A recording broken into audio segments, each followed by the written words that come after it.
Hi Raquel, welcome back. Hey, thank you. So tell me, how can I help you today? Well, I just can't stop myself from keep on the counting the corners of the room. Well, I count. Okay. I like do this. So it's one, two, and I had to count everything, and it's like the weirdest thing. I know it's stupid. I don't know why I do it.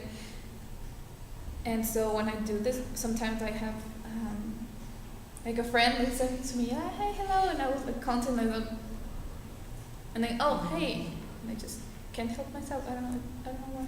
Okay. I see. So you're telling me that every time you enter a room, you feel the necessity to count every corner in the room? Yeah.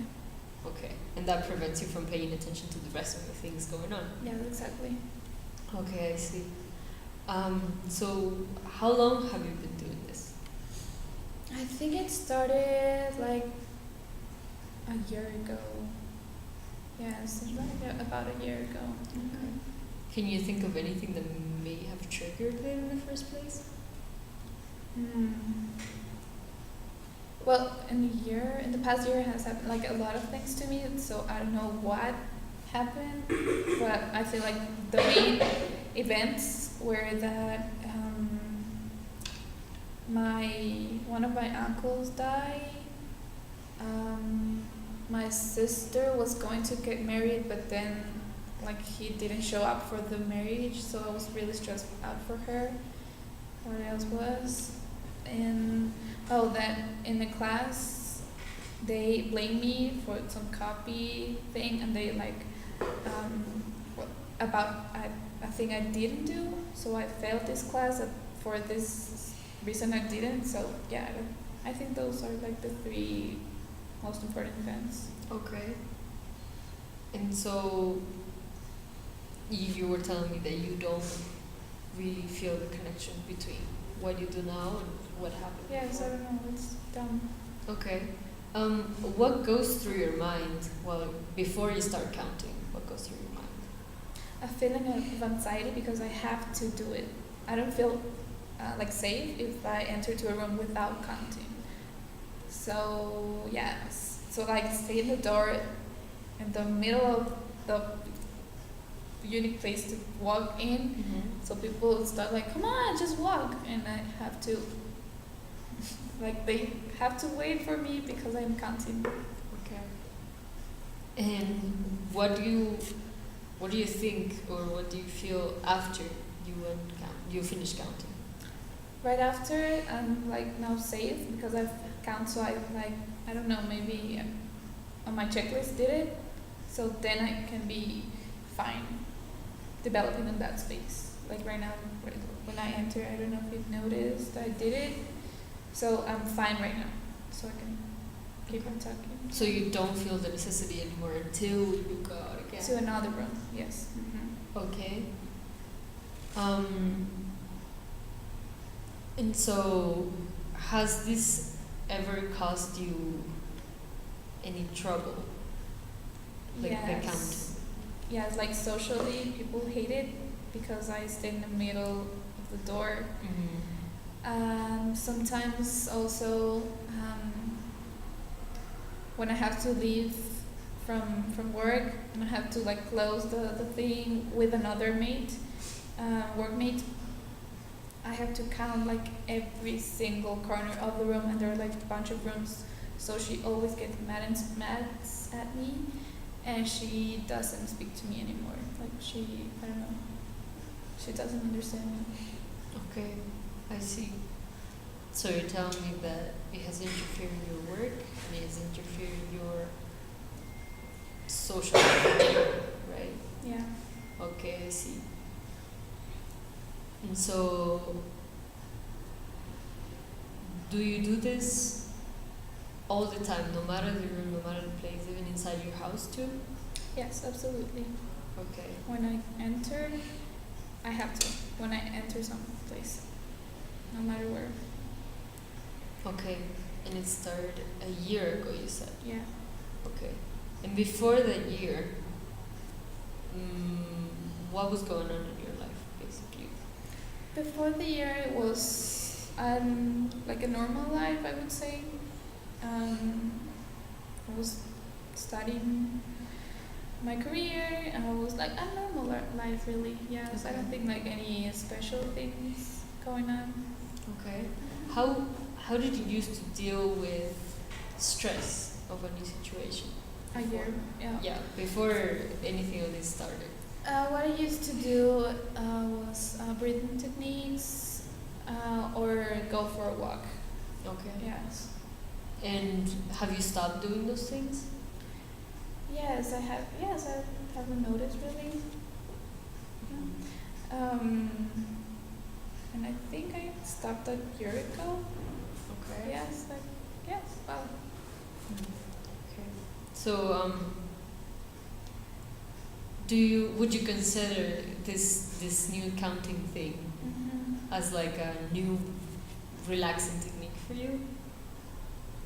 I think maybe it is. Okay. Yeah, because this anxiety comes when I enter somewhere, so I have to count and fight. Okay. I see.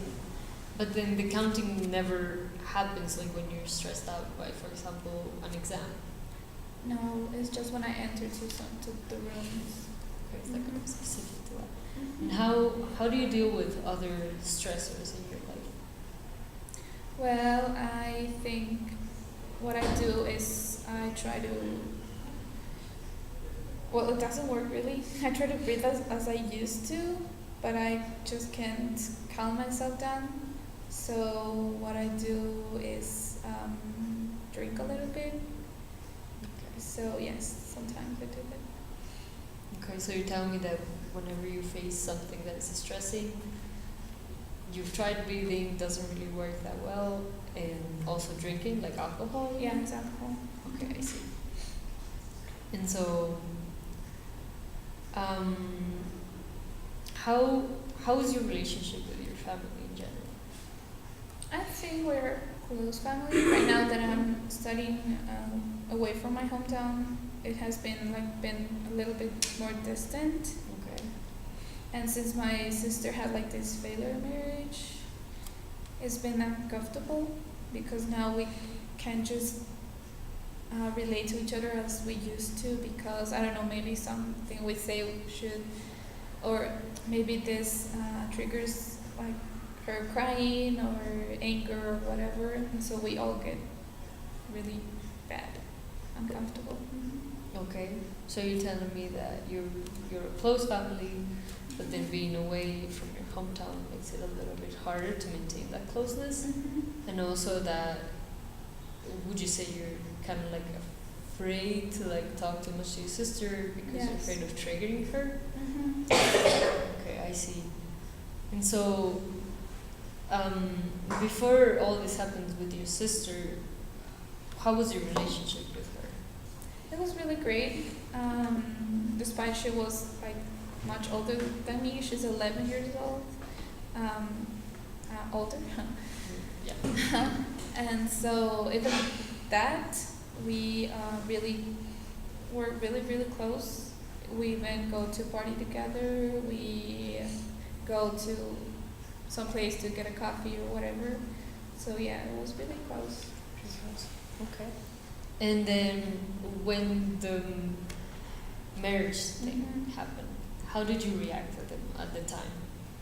At that time, I was so angry with his supposed boyfriend. Like I'm really still mad with him. Like Right. I think he was an asshole, and because he has hurted my sister so much, like she's a different person. So I think I kept that anger with him. Okay. And then did you say anything to your sister or? Well, I tried to like, I think like the thing that everybody told her, like she's more valuable than he is, to calm herself down, to be more relaxed and chill, that this will pass, you'll find another man, to be real and stuff like that. Yeah. Okay, I see. And then immediately after this happened,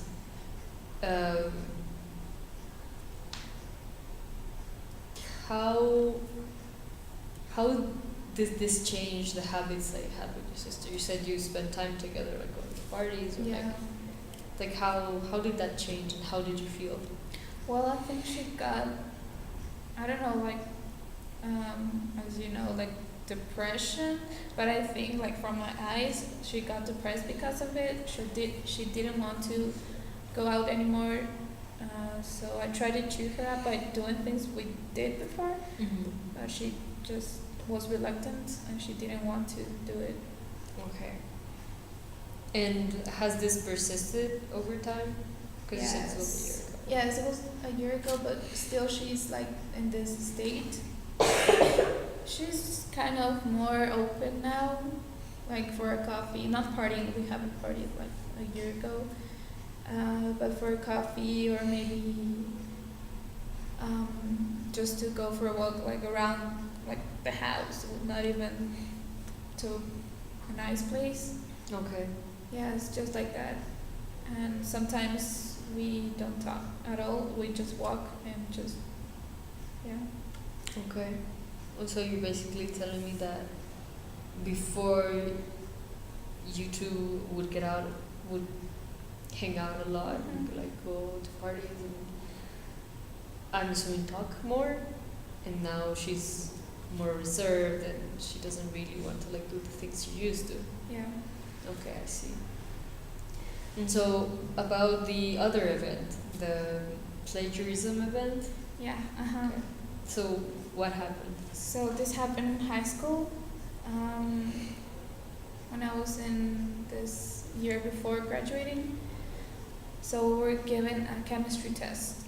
Okay. And at that class I was kind of having difficulties, but I was going enough well to pass. Okay. So I had this important exam to get the amount of points to pass this class, and I was like sure I would actually get that. But something weird happened. We seated with my best friend next to each other so we can help out. But I don't know, it was maybe like a plan from the beginning. We were doing the test, and so she called me in a quiet voice. So I turned to her, and while the teacher was walking like through the roles of the class, Right. she just extended her hand and gave me like an eraser with a lot of answers, and like in the front of the teacher. Okay. So I was shocked. The teacher was totally mad. He looked at the answers. He take our exams out. I couldn't finish. I failed the class actually. I got to the summer classes because of this. And I don't know why. Like, why would your best friend do that? And the thing here is that when this happened, and I was crying a lot in the class, some friends were worried and concerned, but some other girls with her, like my best friend, were laughing. So I don't know why she did it. Okay. So you're sort of implying that you never spoke to her after that. Yeah. Okay. But so in the end, after the summer classes and all that, your grades got back to normal? Yes, I like recovered, we could say, like I passed that class, and then I went like in the normal way. But I didn't spoke to her anymore, or the girls that left there. Okay, I see. And how did it affect you? What was going through your mind? I was really affected because I really trust her. She knew a lot of stuff about me, and I felt, I don't know, maybe, I don't know, like the word, but really betrayed. Okay. Really, really betrayed. And yes, I was so sad about it. Okay. So you were sad, you felt betrayed. Were you angry at her? Yes, absolutely. Okay, I see. And then after that, you've never had another event of this kind with other people? No, I don't think. Yeah. Okay, I see. So I think we still need to look at the third event, but in a future session. So thanks for sharing this with me. Thank you.